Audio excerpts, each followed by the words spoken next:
What has parents looking for alternative education opportunities for their children? Well, let's start with that first question we had up on the chalkboard. How are we doing? I asked you before the break.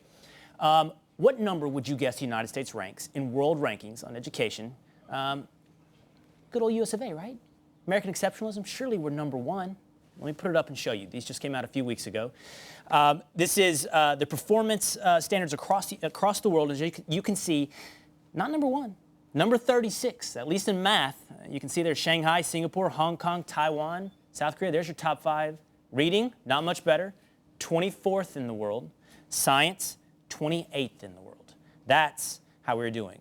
Officially, that is below average. Now, joining me now is Kerwin. She's president of the Center for Education Reform. Also joining me is Kyle Olson. He's the founder and CEO of eagnews.org and author of Indoctrination: How Useful Idiots Are Using Our Schools to Subvert American Exceptionalism. There you go, talking about American exceptionalism. That's right. Not number one. No, we're not. Number 36. Kara, is this, let me start with kind of an obvious question. Is this acceptable? Absolutely not. We can no longer afford to let our children fail. And it gets even worse, Will, because if you look at our nation's report card, only 34% of our 8th graders can read or do math at proficiency.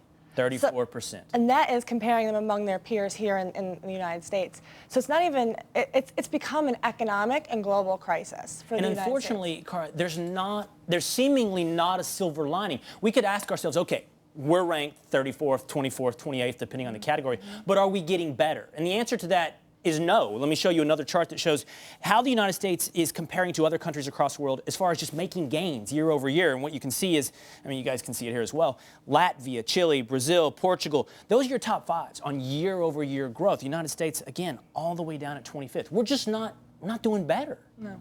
We're stuck down here in the 20s. Now, so Kyle, I want to ask you this. First of all, we've established there's a huge problem. How do we go about fixing it? Now, Bob Bowden has made a film called The Cartel, and he's going to be on the show a little later to talk about this. But one of the first things people say is, all right, we need to invest in education. And when you ask people they say, yeah, that sounds like a good idea. In fact, let's watch this clip. And obviously, that's what people say. Yes, invest in education.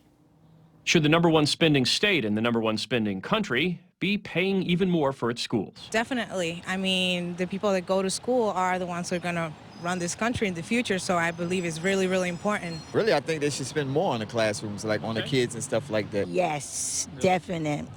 I work in the school and I know. It seems intuitive. That's if right. we are lacking at something, invest in it. That's right. And that's a popular word.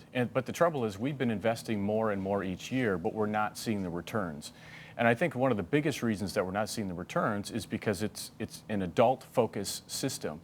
And what happens is the politicians, the school boards, everyone wants to focus on the inputs and not the outputs. And so what they're saying is we need to spend more money each year. If we do that, then we're able to raise those test scores, we're able to raise graduation rates, those sorts of things. But the reality is that's not happening. Let me just illustrate exactly what you're talking about, Kyle. Let's put up how much the United States has increased education spending over the last 30, 40 years. And what you can see is we've steadily increased education spending. I mean, doubled education spending since the 1970s. And you can see the bottom line, the flat lines. That's our testing scores remaining stagnant. I mean, Arne Duncan, education secretary right now, said this is education stagnation. In fact, let me do this as well. I want to put one more chart. I'm going to kill you guys with charts, but invest. Should we spend more? Well, we saw the rankings on where we are compared to other countries, and this is where we are on how much we spend per kid. As you can see, we're way ahead. We're number one in the world. We're ahead of Switzerland, Norway, Denmark, Austria. We seem to be investing. This doesn't appear to be the problem. 36th? I don't think we're getting what we're spending our money on. We're not getting the return on investment, really, with more spending. What about class size? We hear that argument a lot. One of the things that investing will buy us is more teachers. More teachers means smaller class sizes. Right. Classrooms with 15, 20 kids perform better than classrooms with 40 kids. And again, that's something that a lot of people would say, yeah, that makes sense. But when you have an effective teacher, it doesn't matter what the class size is, because an effective teacher knows how to educate students. They know how to manage a classroom. They know what should be done at the appropriate time and those sorts of things. And so really class size doesn't matter. Again, what should be focused on is how do we how do we get to a place where we have an effective teacher in front of every child in America? And the system, unfortunately, is not getting us there, because what we've had for years. Why do we not have effective teachers in front of every child in America? Because what has been happening is tenure has been created. Seniority is a system where teachers are kept in the classroom simply because of how long they've been there, not because of their effectiveness. And so we have all of these HR policies in schools that are in the interest of the adults, but not in the interest of quality education and what's in the best interest of students. You're focusing on teachers union, something we want to talk about.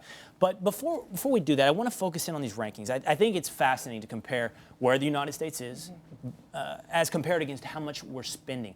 Are there other things, Cara, to explain why the United States is not keeping up? I mean, people point out, well, the United States has high rates of poverty in some areas, and those schools in poverty-stricken areas do not perform as well. We're a big country. We're 300+ million people, where some of these are really small countries. Are there other reasons to explain? I asked you if it's acceptable. You said no, but it can be explained away? Absolutely not.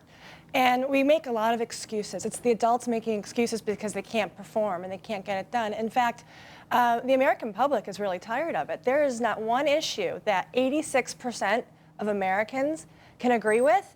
And in education, they believe that schools and teachers should be held accountable. 86% of Americans, according to a recent poll by the Center for Education Reform, state that they think schools should be able to fire poorly performing teachers. We're not holding them accountable, and so it's not even stagnation. We are decreasing, and you know, a couple weeks ago they released the NAEP scores, and they called it encouraging. We haven't moved. You know, a couple weeks later they released the PISA scores, and they call it stagnation. It's not even stagnation. We're going backwards. Okay, so we've begun to answer our first question on the chalkboard, which is how are we doing? And the answer clearly is not well. You two have focused on teachers.